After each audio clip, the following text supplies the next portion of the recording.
Hi, this is Isabel Florence, and you are listening to You Are Light podcast, a safe space where we talk about mental health and well-being. Hello, my lovelies. Welcome back. Thank you for being here. Today, we're going to talk about the inner child. First, let's understand what it is. The inner child is a metaphorical representation of a child self, the childlike personality within us, and it encompasses our childhood experiences, emotions, desires, and fears.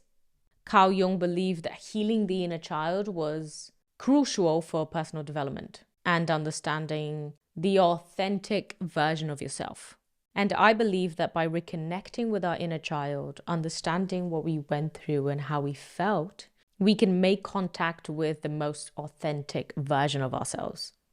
Are we actually, as we physically grow, learning new things, transforming ourselves? Or are we unlearning the things that have been put on us and essentially going back to the version that we were when we were really young? Are we discarding limiting beliefs? Are we letting go of harmful patterns that we internalized with time? Are we letting go of pressures that we feel through societal expectations? Are we shedding the programming that others have put on us and reclaiming the person that we always have been? I believe that that is a really interesting way of looking at self-reflection and self-development.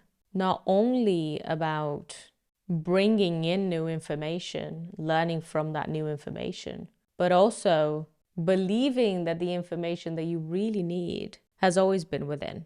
It's always been there with you. You have always been authentic. All we need to do is shed the things that we don't need anymore.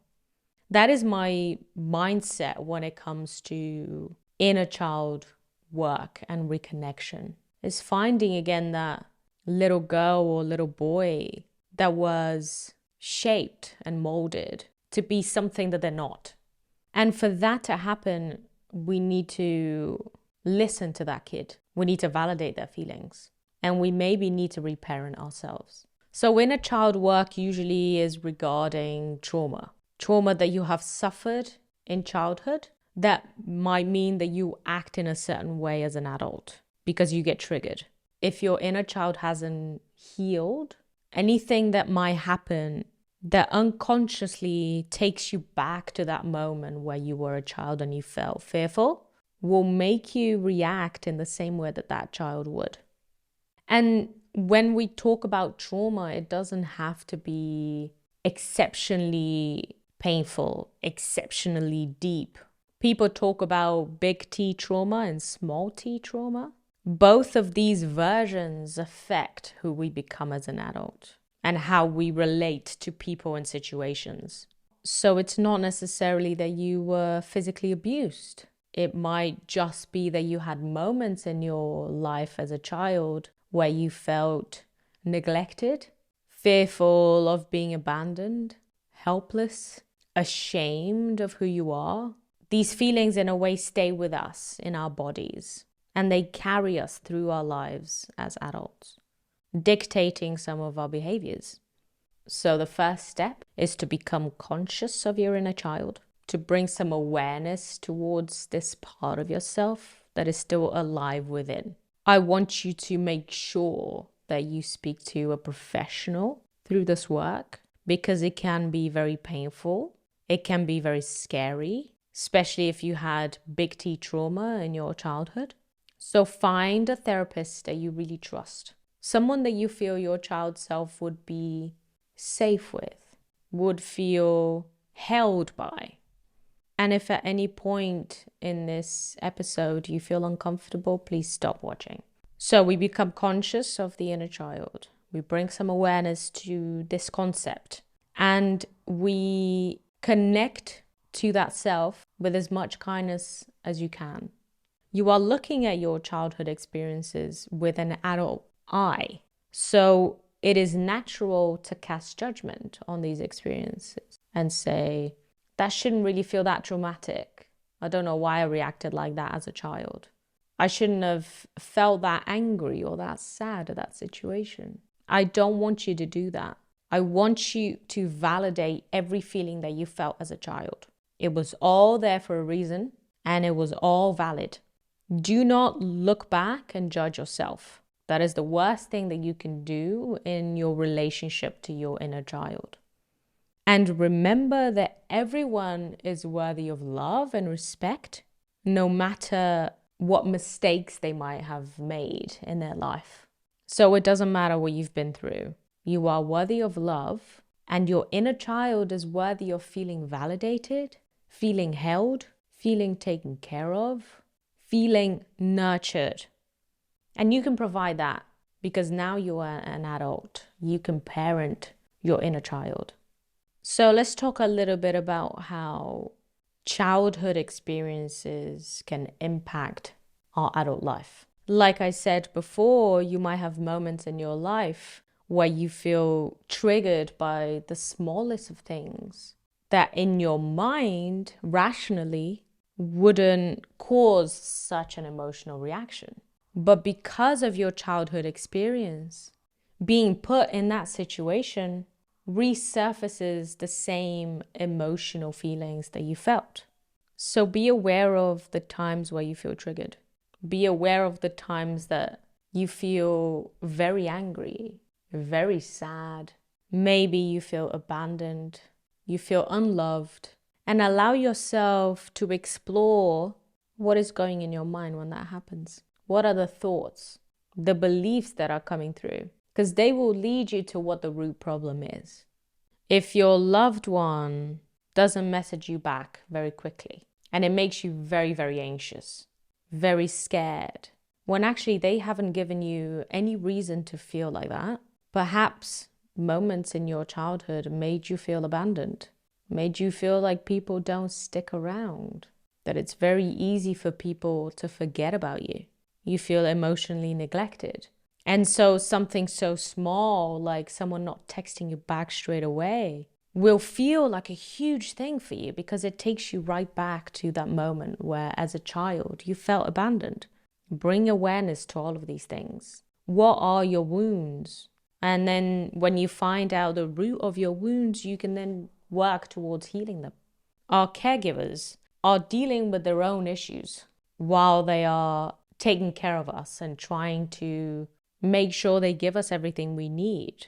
So they have their own wounds, their own issues, their own traumas.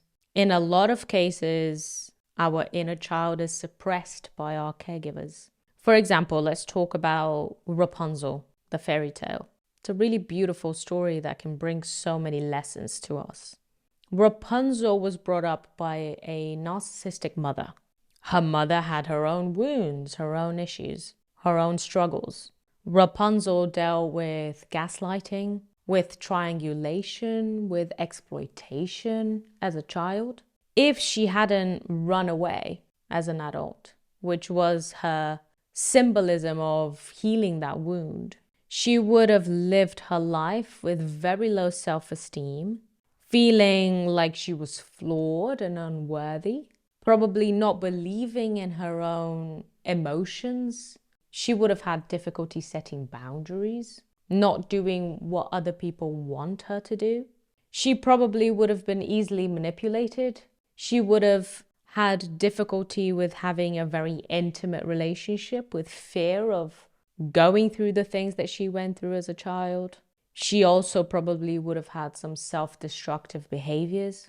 So in this case, you can see that a wound that is not healed manifests in your adult life in so many ways and can really be a detriment to your confidence, your ability to grow, transform, and most importantly, just reconnect to that authentic self. Reconnect to who you were before the trauma, before the neglect, before possibly being dealt with a emotionally immature parent. All of this being said, a very important part of inner child work is to understand that it is now your responsibility as an adult to take care of that part of yourself. You will get nowhere if you blame your caregivers for the rest of your life. You put yourself in a victim mentality and never allow yourself to step forward because it's their fault why I haven't become everything that I should have become. That is a very dangerous mindset to have. So yes, it is important to go back and see how you felt, validate how you felt, validate your experiences as a child, and at the same time, take responsibility for your feelings right now, for your happiness right now, for the work that you can do to heal these wounds, to forgive everyone, yourself, your caregivers, society, everything that screwed you over. Because at the end of the day, the fault is not with one person. It's not black and white. You cannot just blame someone or some experience. As I said before, everyone has their own trauma, their own issues, their own fears. Perhaps your caregivers couldn't give you the emotional support that they wanted to, but maybe they give you security in another way. Or maybe it's because they couldn't give that emotional support to themselves even. So change your perspective. Instead of trying to put blame on people, try to step in their shoes and see, why is it that they weren't able to give you what you needed? And it's okay that they didn't, because they had their own shit going on. Are you possibly holding on to your trauma as part of your identity, as a badge of courage, as an excuse for why you haven't achieved what you wanted to achieve? And that's okay if you are. You're here today acknowledging all these things. The truth is, our inner child holds the truth of who we are, of what we really desire, of our deepest joy. So creating contact with them can be painful, but can also be really beautiful, really transformative. Be compassionate with yourself. Next week, we're going to explore different ways to heal the inner child wounds and the practical ways to make contact with them.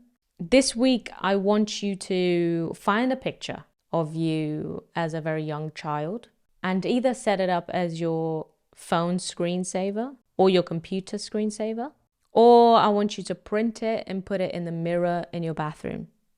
This is a first step of making contact with your inner child. It might be in a subconscious level, but next week we'll start talking about how to do it consciously. All right?